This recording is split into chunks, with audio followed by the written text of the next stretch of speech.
पड़ोसी भी रिझ जाए, फूफा जी को भी रिझाना है, बुआ को दिखाना है मुझे करके ऐसे, उनको भी बताना है, ये भी मेरे सब अपने हो जाएं, स्कूल में सब, कॉलेज में सब, सबको रिझाना, बस सबको रिझाने में ही हम लगे रहते हैं। मूल उद्देश्य ये हो भले ही सब रूठ जाएं पर ये रिझ जाएं। सब रूठ गए और ये रिझ गए तो क्या होगा? मीराबाई से सब रूठ गए थे। जब मीराबाई का प्रादुर्भाव हुआ था, मीराबाई की भक्ति का प्रचार हुआ, अधिकतर लोग मीराबाई की निंदा करने वाले थे, लेकिन ये रीझे बैठे थे उनसे। गोस्वामी तुलसीदास जी ने जब मानस की रचना की, बड़े बड़े विद्वानों ने भी उनका आक्षेप किया, ये कौन सी भाषा में लिख दिया है, ये इतनी सरल भाषा, सहज भाषा, ये कोई भाषा होती है? कई लोगों ने गोस्वामी तुलसीदास जी महाराज का विरोध किया, लेकिन ये रीझे बैठे थे। मैं कथाओं में गाया करता हूं, रूठे चाहे राजा वासे कछु न काजा, एक तू ही महाराजा और कौन पास जाएंगे। रूठे चाहे भाई वासे कछु ना भलाई, एक तू ही है सहाई और कौन को सराएंगे। रूठे चाहे शत्रु और मित्र आठों याम, एक तेरे चरणन के नेह को निभाएंगे। क्यों? जग सारा झूठा, एक तू ही है अनूठा, रूठ जाए चाहे सारा जग, पर तू ना रूठा चाहिए। सब रूठ जाए हमसे, लेकिन हमारे श्याम सुंदर कभी ना रूठे। आप अपनी योग्यताओं से, अपनी प्रबलताओं से, अपनी श्रेष्ठताओं से सबको रिझा लोगे, लेकिन मूल बात यह है कि सब रीझे ये नहीं, एक वो रीझा कि नहीं आपसे। इसलिए बंधुओं, कथा की इस मूल विषय को अपने जीवन में उतार लीजिए। आज के बाद हमारी योग्यता, हमारा गुण, हमारी श्रेष्ठता, हमारे पास जो कुछ भी है, उसमें केंद्र बिंदु केवल एक होने चाहिए कि हमारे गोपाल जी रीझे हमसे, हमारे ठाकुर जी रीझे हमारी क्रिया से। हम कुछ भी करें, उससे कोई प्रसन्न हो रहा है, इससे हमको प्रसन्नता नहीं, ये हो रहे हैं कि नहीं।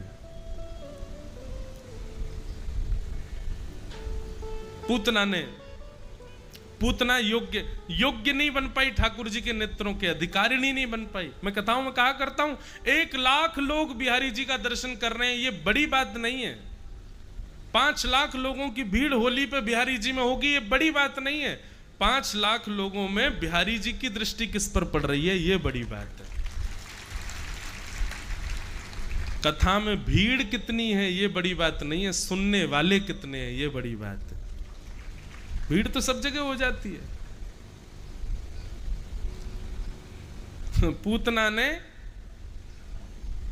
सबको रिझा लिया, लेकिन जिसको रिझाना चाहिए था वही रूठ के बैठ गया, वही नेत्रों पर हाथ रख कर बैठा है। कारण क्या है? ऐसा कितना बड़ा दुर्भाग्य पूतना ने कर दिया, ऐसा कौन सी क्रिया दुर्भाग्य पूतना ने कर दी कि ठाकुर जी उसको देखना तक स्वीकार नहीं कर रहे हैं। अब ये बहुत सावधानी से सुनिएगा, ये कुछ विषय हैं, इन विषयों से सदा बचिएगा, नहीं तो ठाकुर जी देखेंगे नहीं आपको। सबसे पहला विषय, पूतना अपनी वास्तविकता छुपा करके आई है। ठाकुर जी आपसे नजर छुपा लेंगे उस समय जिस दिन आप अपने वास्तविक रूप को छुपाओगे। मेरा यहां पर उद्देश्य श्रृंगार से नहीं है, आपकी मनोवृत्ति से। हम लोग बंधुओं अधिकतर छुपाव में ही रखते हैं स्वयं को। हमारे अंदर छल भी है, कपट भी है, द्वेष भी है, राग भी है, सारी दूषितताएं भीतर भरी पड़ी हैं, लेकिन हम समाज के सामने सबको छिपा करके जाते हैं। समाज के सामने जाओ, उसके लिए रोक टोक नहीं, पर ठाकुर जी के सामने मत छुपाओ। सूरदास जी महाराज ठाकुर जी से कहते हैं, इतने बड़े संत, इतने बड़े रसिक, इतने बड़े भक्ति भाव में रहने वाले सूरदास जी ठाकुर जी से कहते हैं, कौन कुटिल खल कामी मौसम, कौन कुटिल खल कामी, जो तन दियो ताहि बिसरायो, ऐसो नमक हरामी, कौन कुटिल खल कामी मौसम, कौन कुटिल खल कामी। ये बात हम क्यों कह रहे हैं? आप अपनी वास्तविकता सबके सामने छुपाते हैं दूसरे को रिझाने के लिए, पर बंधुओं सदा याद रखना, वैद्य के सामने रोग छिपाओगे तो चिकित्सा नहीं हो पाएगी। वैद्य के सामने तो रोग प्रकट करना पड़ता है।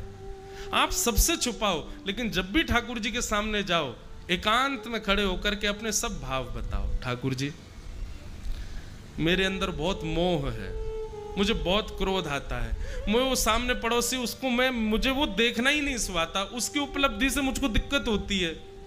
ठाकुर जी, मेरे अंदर काम कूट कूट के भरा है। ये सारे अपनी दूषितताएं प्रकट करो, वहां छुपाओ नहीं ठाकुर जी के आगे। जिस प्रकार समाज में स्वयं को छुपाया है, वैसे ही ठाकुर जी के सामने भी अपनी वास्तविकता छुपाओगे तो आप पूतना हो, ठाकुर जी आपको देखेंगे नहीं। तो पहली बात, अपनी वास्तविकता सबसे छुपाओ, पर ठाकुर जी से कभी नहीं। प्रस्तुत करो, बताओ ठाकुर जी को, हैं ठाकुर जी हम ऐसे। हम लोग क्या करते हैं, अपनी अवस्था तो ठाकुर जी को नहीं बताते, अपनी व्यवस्थाएं बता देते हैं।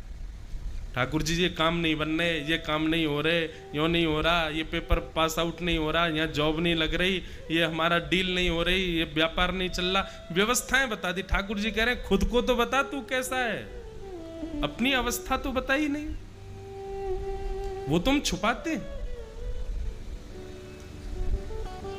अपनी अवस्था का प्रादुर्भाव करो ठाकुर जी के आगे।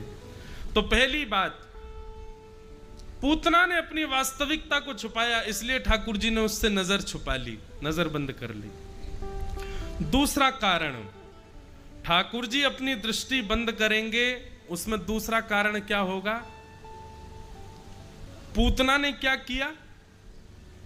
गोकुल आई, रूप बदल करके आई, यहां तक भी ठीक था, लेकिन आते ही जितने भी लोग उत्सव मना रहे थे, ठाकुर जी का जन्मोत्सव कर रहे थे, ठाकुर जी के उत्सव में नाच रहे थे, गा रहे थे, बढ़िया भक्ति भाव में ओतप्रोत थे, सबको आकर के उसने सबका भजन छुड़वा दिया, अपनी ओर आकर्षित कर लिया। ठाकुर जी कह रहे हैं, जो व्यक्ति अपने किसी क्रिया से, अपने किसी स्वभाव से, अपनी किसी योजना से किसी भक्त की भक्ति छुड़वाएगा, मैं उसको नहीं निहारूंगा। तो दूसरा कारण पूतना को ना देखने का क्या है कि पूतना भक्तों की भक्ति में विक्षेप डाल रही है, अपने रूप से, अपने सौंदर्य से, जो कि वास्तविक नहीं है, बनावटी है। उस अपने अव्यवस्थित, अपने अप्रामाणित, अपने झूठे रूप से सबकी भक्ति का हरण कर रही है, इसलिए ठाकुर जी उसको नहीं देख रहे। समझ में आई बात? यदि आपकी कोई क्रिया, आपकी कोई व्यवस्था, आपके द्वारा बनाई गई कोई योजना यदि किसी की भक्ति में विक्षेप डाल रही है, तो आप पूतना हो ठाकुर जी के लिए, देखेंगे नहीं ठाकुर जी आपको। तो कभी भी प्रयास करना, संत महापुरुषों की बात अलग है, वो कथा के मध्य में पधारे, उससे शोभा बढ़ती है, पर श्रोता कई बार कथा के बीच में आते हैं, तो मुझे कभी कभी लगता है कि भाई अगर ये अपनी ओर सारे लोगों को आकर्षित कर रहे हैं तो फिर ये कौन है? कथा में कैसे जाना चाहिए पता है?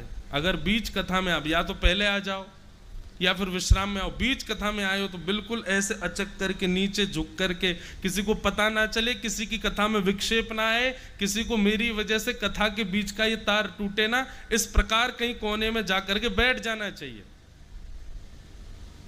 हम क्यों बार बार कहते इधर देखो, इधर देखो, इधर देखो? क्यों?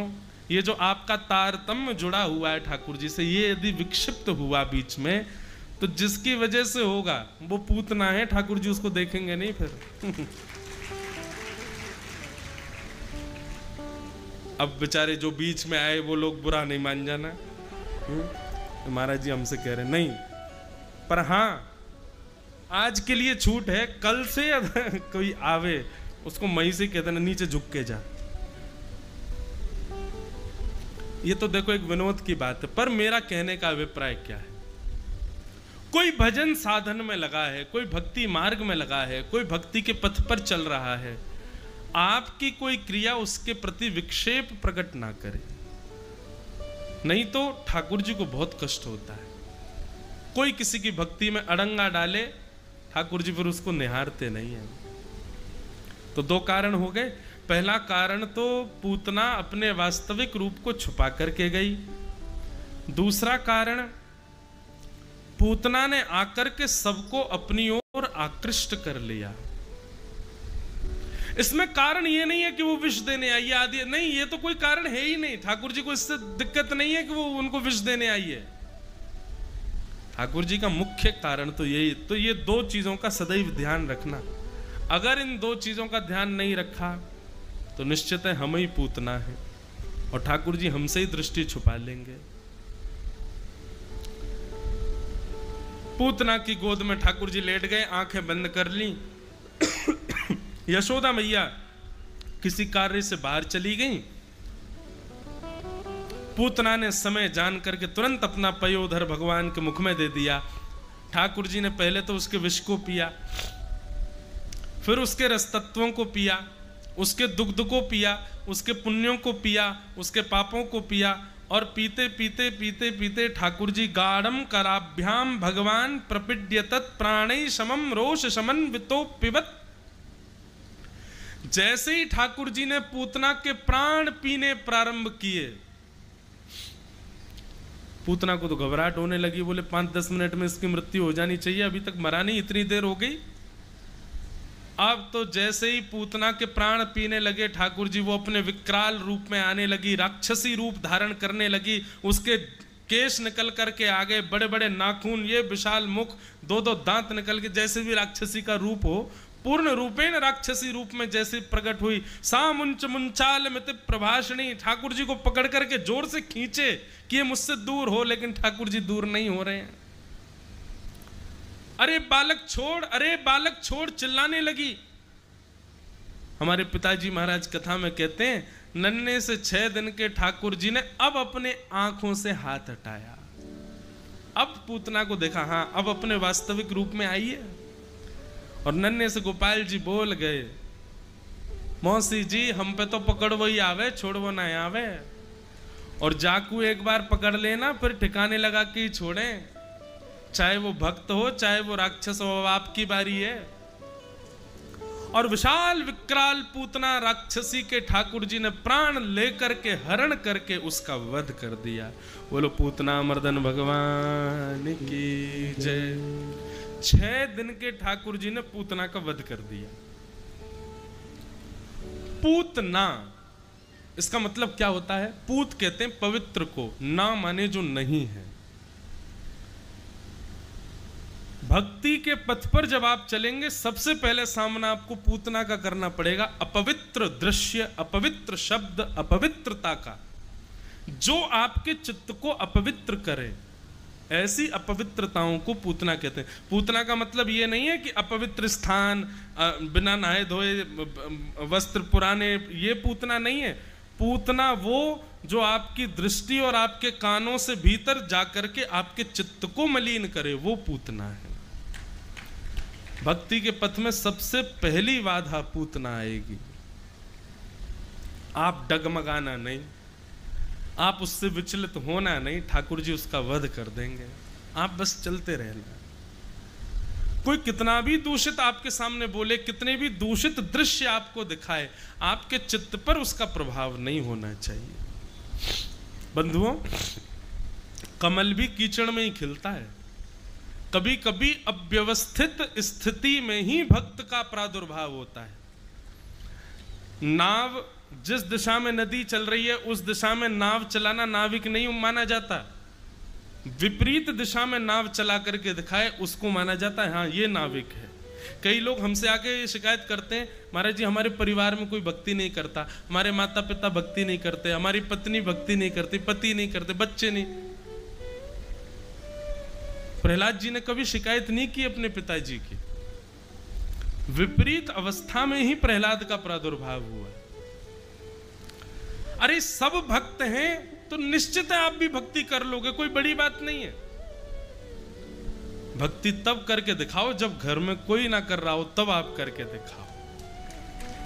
परिवार में, शहर में, देश में कोई भक्ति भाव में ओतप्रोत ना हो, तब आप भक्ति से ठाकुर जी को प्रसन्न करो, तब आप भक्त माने जाओगे।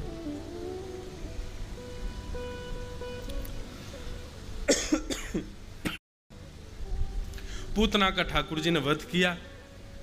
अच्छा, वध किया यहां तक तो बात ठीक थी, लेकिन पूतना को मारने के बाद गति कौन सी प्रदान की ठाकुर जी ने? पूतना लोक बालग्नि राक्षसी रुधिरासन जिघांक्षया पिहरे स्तनम दत्वा सद्गतिम। पूतना, उसका नाम अच्छा नहीं था, पवित्र नहीं थी, वो अपवित्र थी, तब भी भगवान ने उसको वो गति प्रदान कर दी जो मां यशोदा को मिलनी चाहिए। मतलब आपको कोई मारने आया और आपने उसके पांव धो लिए, उसको तिलक करके, माला पहना के, सौल उड़ा करके वहां बैठाया जहां आपके पिताजी बैठते हैं। ऐसा कभी हो सकता है? आपको कोई मारना आए तो आप तुरंत FIR करोगे, लेकिन ये ठाकुर जी का स्वभाव है। पूतना मारने आई तो पूतना को मार करके ठाकुर जी ने वो गति प्रदान की जो वैकुंठ में यशोदा मैया को कालांतर में मिलनी चाहिए थी। ठाकुर जी ने पहले ही वैकुंठ में कह दिया, तैयारी करो, हमारी मैया का कक्ष स्वच्छ कर दो। सब वैकुंठवासी बोले यशोदा मैया आ रही है क्या? बोले नहीं यशोदा जी नहीं, पूतना आ रही है। वैकुंठवासी बोले पूतना को यशोदा मैया की गति दे रहे हैं आप? बोले जी। क्यों? उसका नाम अच्छा है क्या? बोले पूतना पवित्र नहीं है। अच्छा, तो बोले पूतना का काम अच्छा होगा? बोले लोक बालग्नि। जो लोग ये सोचते हैं कि काम अच्छा हो, नाम अच्छा हो, जीवन अच्छा हो, उससे ठाकुर जी प्रसन्न होंगे, सुन लो एक बार, नाम अच्छा नहीं, पूतना का काम अच्छा नहीं, लोक बालग्नि, छोटे छोटे बालकों को मारती है, यही उसका कार्य है। छोटे बालकों का वध करना ये उसका कार्य है।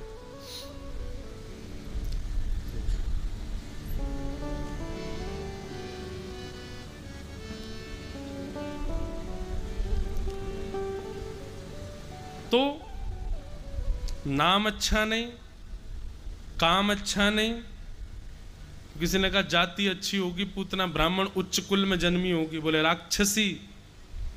राक्षसी थी, जाति भी अच्छी नहीं। यदि कोई जातिवाद पर जाए कि जाति देख के ठाकुर जी मिलते हैं, राक्षसी। नाम अच्छा नहीं, काम अच्छा नहीं, जाति अच्छी नहीं, फिर कहते हैं रुधिरासन, भोजन अच्छा होगा पूतना का। छोटे छोटे बालकों का गरम गरम खून पीती थी, यही उसका भोजन था। हर प्रकार से ठाकुर जी के बिल्कुल अयोग्य थी पूतना। तो किसी ने कहा भगवान के पास जाने का आशय अच्छा होगा पूतना का। मारने गई थी, दुनिया के लोग पुष्प चढ़ाने जाते हैं, अभिषेक करने जाते हैं, धूप नैवेद्य करने जाते हैं, मारने गई थी ठाकुर जी को। नाम अच्छा नहीं, काम अच्छा नहीं, जाति अच्छी नहीं, पास जाने का आशय अच्छा नहीं, तब भी भगवान ने उसको सद्गति दे दी। सब लोग पूछने लगे, बोले ठाकुर जी क्यों सद्गति दे रहे हैं पूतना को? ऐसा क्या था पूतना के पास? तब कह रहे हैं जिघांक्षया पिहरे स्तनम दत्वा सद्गतिम। भगवान से पूछा आपने सद्गति क्यों दी? ठाकुर जी बोले दुनिया के लोग अस्त्र से मारते हैं, शस्त्र से मारते हैं, योजनाएं बना के मारते हैं, चक्रव्यूह बना के मारते हैं, पर ये हमको मां बन के मारने आई थी, इसलिए हमको अच्छा लगा और इसलिए हमने उसको सद्गति दे दी। देवता बोले जय हो दयानिधि, आप जय, आपकी जय हो। इस बात पे कोई रीझता है क्या? बोले उसका मारने का तरीका अच्छा लगा हमको, हम उसका जब पयोधर पान कर रहे थे ना, तो एक क्षण के लिए मन में ऐसा भाव आया कि ये हमारी मैया है, इसलिए हमने उसको सदगति दे दी। बंधुओं, इतना दयालु कौन हो सकता है? बंधुओं, ये दयालुता मैं ठाकुर जी की बताऊं, ठाकुर जी की योग्यता बताऊं, श्रेष्ठता बताऊं, ये मेरा आशय नहीं है। मेरा आशय ये है कि इसका अंश भर हम भी तो बने। इतनी दयालुता हम लोग कैसे हैं? हमने अपने दायरे बना रखे हैं। अगर कोई ऐसा खाता होगा हम उससे मिलेंगे नहीं, कोई ऐसा बोलने वाला होगा उससे हम दूर रहेंगे। इस प्रकार रहन सहन जिसका होगा उससे तो हमको मिलना ही नहीं है। लेकिन आप लोग सत्य बताइए, नित्य मंदिर जाते हो, नित्य कथा सुनते हो, नित्य अपने ठाकुर जी की पूजा करते हो, क्या ठाकुर जी ने जैसे दायरे बनाए वैसे हम हैं? लेकिन फिर भी ठाकुर जी हमसे रोज मिलते हैं, हमारे हाथों से सेवा स्वीकार करते हैं, हम जैसा भोग बनाए पा लेते हैं। क्यों? ये दयालुता है उनकी, ये कृपालुता है। कृपा की न होती जो आदत तुम्हारी, तो सूनी ही रहती अदालत तुम्हारी।